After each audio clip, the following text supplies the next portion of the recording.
Hi everyone, welcome to ELI, the place where you get your daily dose of inspiration for entrepreneurship. And today we have with us Mr. Nirav Choksi and Ram Kewalramani, the founders of CredAble, a fintech platform which is disrupting supply chain financing in Asia. Nirav and Ram, welcome to ELI. Thank you. Thank you for having us. I would request both of you to introduce yourself to our audience, please. Sure. My name is Nirav. I, along with Ram, co-founded CredAble in March of 2017. I've been an entrepreneur now for a little over 25 years, and have spent the first 10 years building a product and technology services company. Then went on to build a global commodities and structured finance business out of Singapore. And then this is what I call my third and final stint, to try and transform the way working capital financing happens in India and in Asia. So that's a little bit about me. Ram can go ahead and talk about it. Yeah, hi, my name is Ram. I come with about 17 years of work-ex that's predominantly spread across corporate restructuring and investment banking. I spent the first 7 years, restructuring a packaging company that was in BIFR, and then spent close to about 8 years in investment banking with the likes of Grant Thornton. Post that, what I went and did is I bought a bankrupt logistics business in Hyderabad and took it over as the CEO. And while I was actually running that business, one of the pain points that we came across was getting access to working capital, right? And although we were private equity funded, servicing some of the largest corporates in India, but could not raise any sort of working capital lines. That's when Nirav and I started speaking and trying to understand what we can do in this space and how can we transform it, because working capital is such a critical raw ingredient for any growing company, especially in developing countries. Okay. Now I would like to understand what is the problem you are solving through CredAble, and can you give us some amount of knowledge on what kind of traction, what kind of impact you have been making so far? So, the biggest problem that we're trying to solve today is, when you talk about getting SMEs and MSMEs access to financing in India, most banks don't want to finance that sector significantly. A large percentage of SMEs and MSMEs don't get access to financing. The reason for that is banks think that these companies are not credit worthy. So if we were to, if we wanted to enable working capital financing to that segment, we would need to take their need to be credit worthy out of the equation. And that's exactly what we do. So what we do is we enable vendor, dealer, distributor, retailer financing to a large segment of ecosystems of very large corporates. And we do that because we are able to transfer the credit risk from the vendor to the large corporate. And then that's why we've been able to scale this really rapidly. Today, we work with over 24 large companies in India. We work with over 7,000 vendors, dealers, distributors, retailers, and another couple of dozen financial institutions in India. And today we are averaging about 1,000 crores a month in disbursements to this segment. So that's really where we are today. Okay, interesting. How about you tell us about your journey, or should I say the story of CredAble, how it all began, and what are the different interesting things happened on the way while building this venture? Well, I'll let Ram start. Like I mentioned to you in my introduction, while I was running the logistics business and growing that business, one of the key issues that we ran into was getting access to working capital, right? And at that point of time, we as a company must have gone to every financial institution that includes banks and NBFC to raise some sort of a working capital line, right? Just given the, with a simple instrument like invoice discounting, given the fact that we're servicing some of the largest corporates, but could not get any access because all these financial institutions in some way or the form wanted collaterals, right? Which was very tough for an asset-light business like us. So that got us really thinking about it.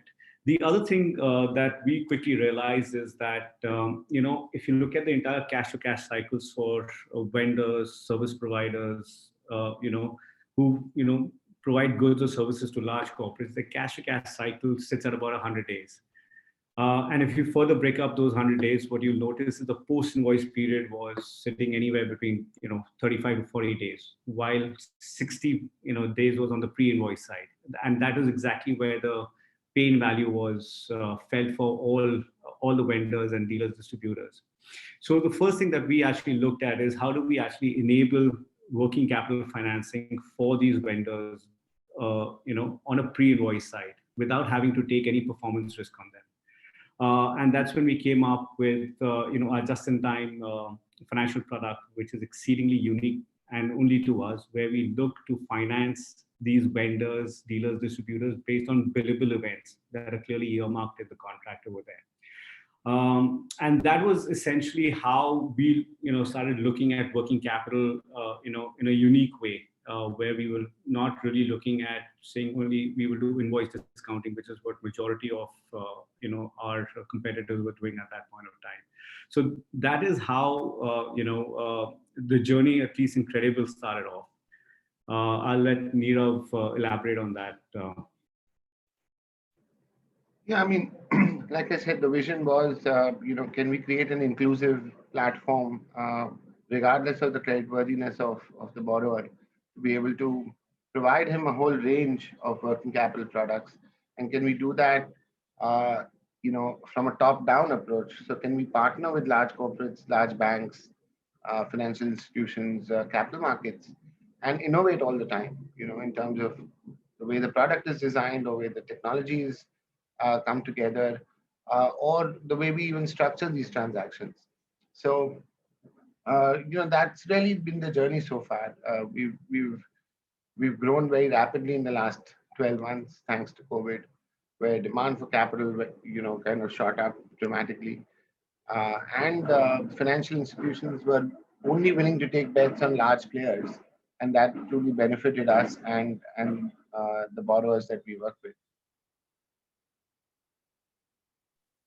And Nirav, along the way, I think along the way,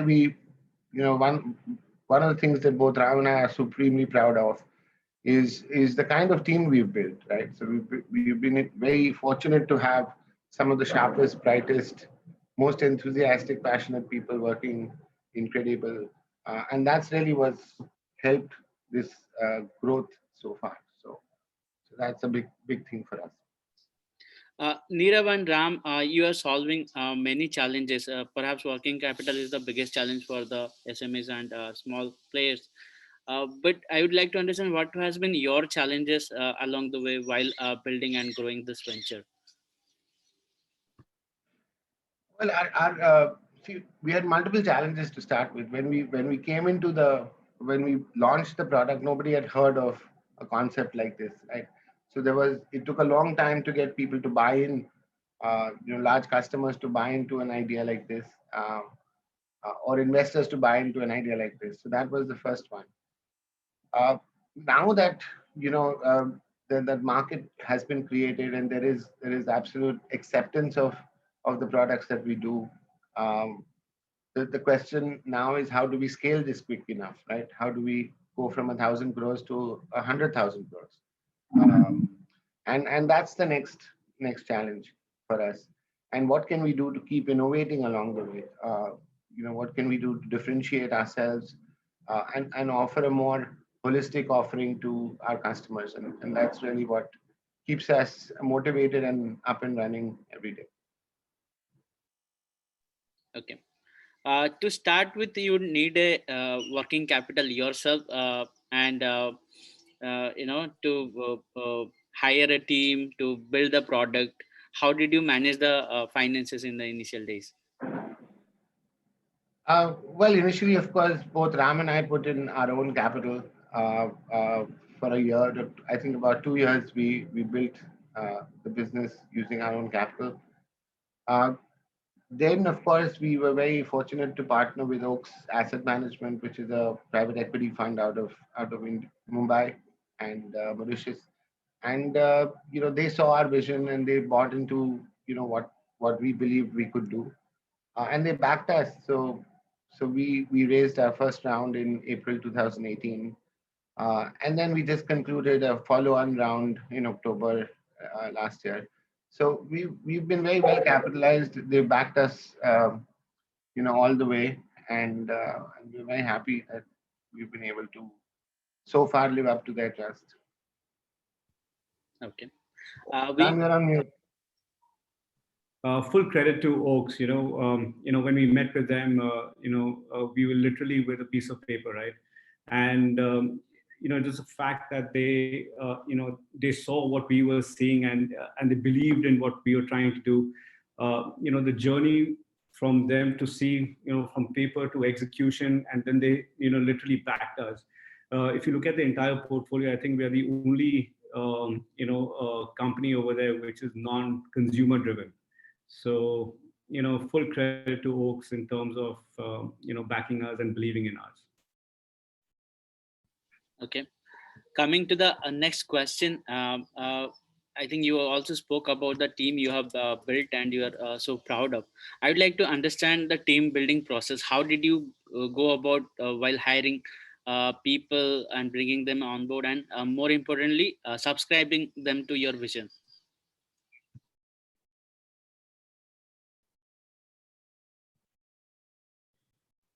I mean, I think you summed it up really well. It was about them buying into the vision of what we were trying to do, and seeing in that vision, seeing themselves play a role in it. Um, and uh, it was throughout the journey, it was getting, identifying what role we want, and then the person just walked into that role. So it was seamless to a great extent. Unfortunately for us, they've been along the last 4 years with throughout the journey. So we've been very blessed that way. Most recently, we added another senior management um, partner on the board, and he heads corporate coverage now and he, spent all his life, his entire career in a large multinational bank, very comfortable job, but he saw the vision too, and he saw that he could make a big difference in what we were trying to do, and decided to quit after 15 years and come and join us. So I think we've been very, like I said, we've been very lucky that we found the right person at the right time to come and take this journey further. The other interesting thing is, and what's really helped us build this stellar team is, the founding team, right? The way they've actually gone and built the team below them, right? And they've been able to make them believe in the vision and how important each one is in CredAble to contribute towards the growth of the business, right? And full credit to them, because I think the way they built their team, it's just created not only a second layer but also a third layer of dependable, teammates who can actually help us execute in what we're trying to do. So full credit to the entire leadership team. Okay. Now, tell us what are the failures you had to go through as entrepreneurs. I understand every entrepreneur goes through a series of failures before testing the first success. So, what were your failures as entrepreneurs? It's a long list, Priya. I think the whole interview will consume the list. Uh, no, but I mean, look, before I set up my first company, and also during that those 10 years when I built my first company, there were several ideas that went wrong. There were several investments that we did that went wrong. Several management decisions we took, which almost bankrupted us. Um, and when you're 20, 21, you don't have the resilience you have the resilience, you have the passion, but you don't have the experience to understand between exuberance and rational and being rational, right? Um, and that's what really causes failures, in early stages of entrepreneurship. Now we make more matured errors. Uh, so many times you sometimes you hire wrong. Sometimes you hire someone who doesn't culturally fit, who looks great on paper, but culturally is not a fit. Um, and then you keep that person for long because you don't really want to fire someone. So those are classical errors we've made, and we can probably we'll make a few more uh, as we go along. But hopefully the experience now will help us to catch ourselves before it harms too much. So that's really how we look at it. Yeah, I think from my end, if you haven't failed, you will never learn, right? And just to give the fact that we have tried and do something earlier and fail at it has actually enabling us to grow CredAble the right way, right? For example, when we wanted to launch a certain product with a vision that we had, but and we did it, but what we quickly realized is, okay, this is going to work and this is not going to work, right? And the moment we realized it's not going to work, it's not that we kept pushing at it and putting good money behind bad money, right? So I think the biggest learning would be to say that, okay, to understand, okay, you must fail, but at the same time learn and don't push it beyond, I think, a certain point, which is, I think, like Nirav mentioned, the matured failures. Uh, Coming to my next question, I think both of you had a long career in corporates before you jumped into entrepreneurship. How do you compare entrepreneurship with a full-time job? What are the differences and what are the similarities? I wouldn't know because I never worked for a large corporate in my life. I've always been an entrepreneur right out of college. But Ram could give you a much better view there because he's had his fair share of large corporate work. Right. I mean, according to me, one A is there's nothing like working for yourself, right? Because you make and break your own self, right? But I think the biggest difference that I actually anybody who says that entrepreneurship is easy is hasn't really done it. It's far simpler to be in a big corporate job than be an entrepreneurship. But having said that, there is no greater satisfaction in doing something that you believe in, especially when others don't, and you succeed at it, right? And you build an organization that you are truly proud about, the culture that inherently fits in with who you are as a person. So I think, and the joy that actually comes from creating that is second to none, frankly. And anybody who's working in a large corporate can never get that feeling unless he or she has tried it themselves. No, also, I mean, also just to take off on what Ram said about culture, right? You have a canvas to paint whatever culture you want to create as an entrepreneur within your organization, right? And actually, that is what determines the success or failure of any organization. Is who you are as a DNA, who you are as in what you believe and what you do. And I think you know being an entrepreneur gives you that opportunity to shape or mold the culture of your organization, and that's like Ram said, very satisfying as a journey. Okay. Uh, you are enabling the small scale industries, or should I say you are also enabling other entrepreneurs out there.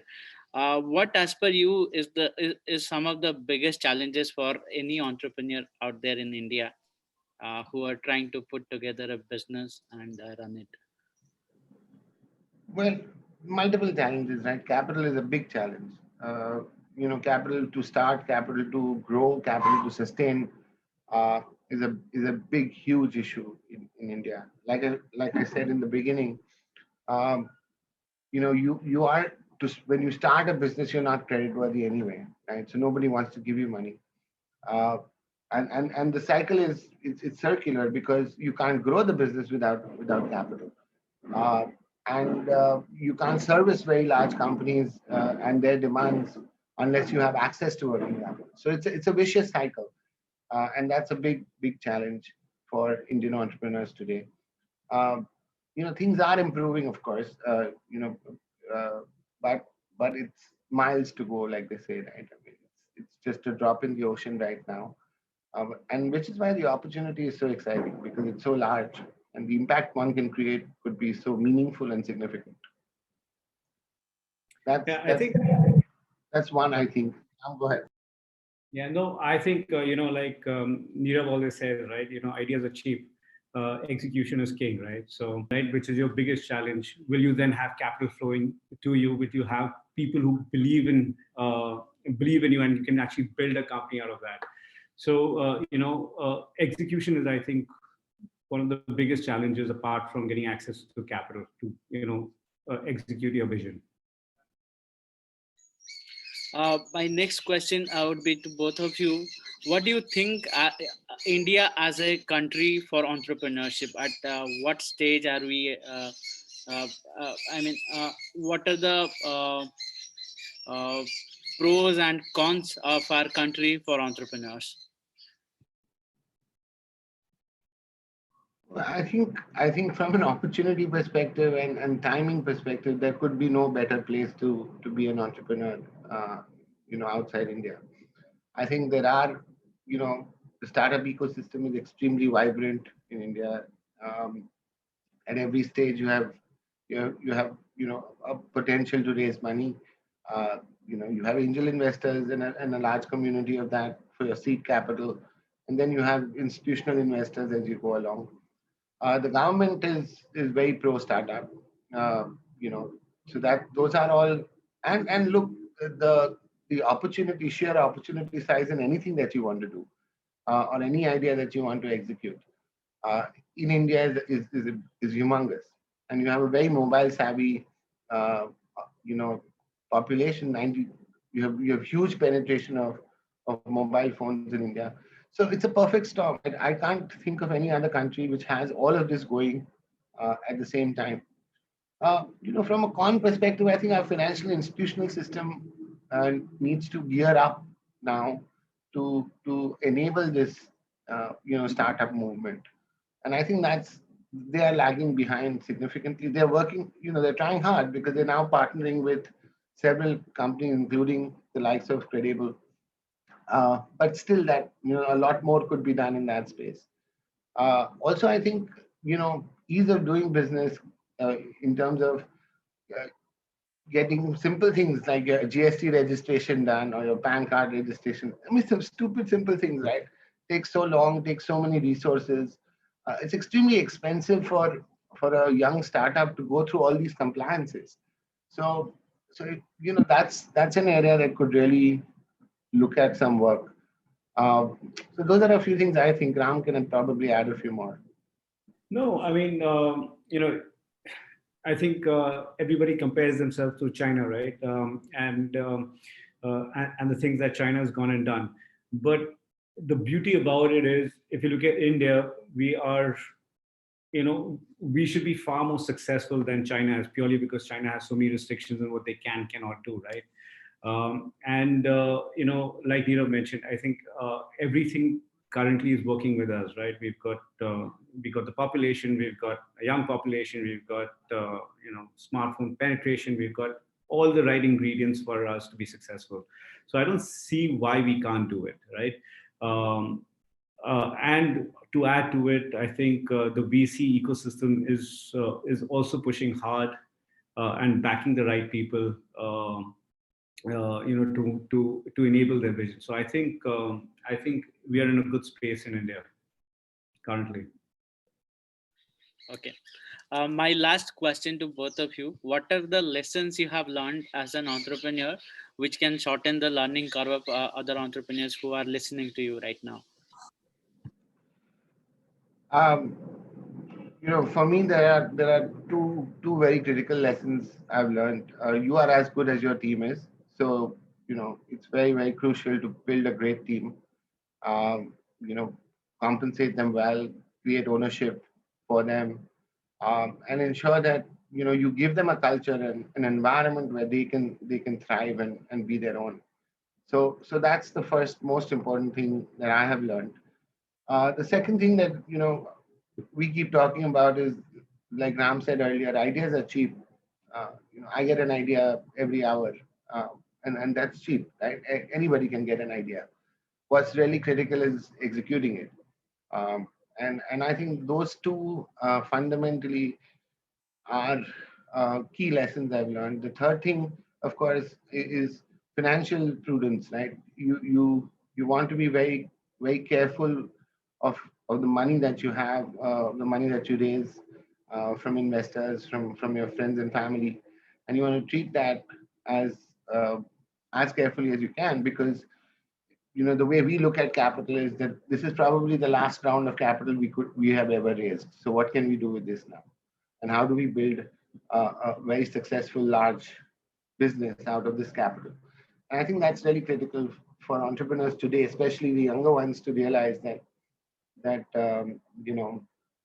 at some point things could change.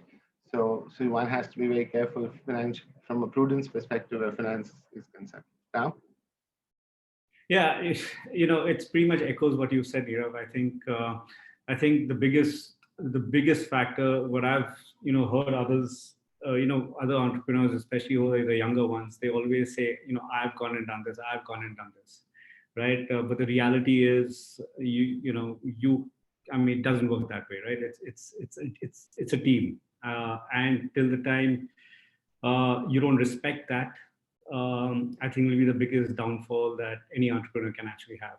So it's all about people, right? I mean, CredAble is people driven.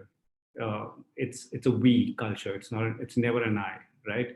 Right from the peon to the CEO, they all are respected and treated the same way. So um, I think that's the biggest thing that is my takeaway, at least.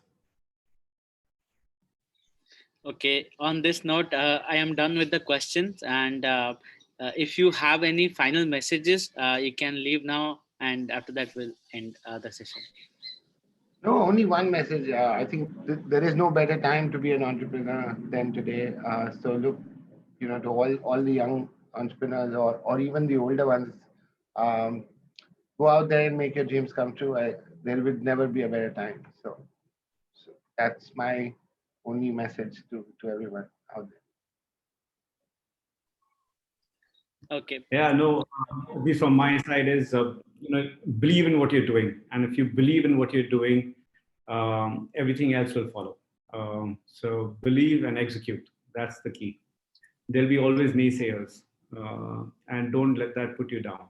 Think of yourself as unique. It was a great pleasure to host both of you at ELI.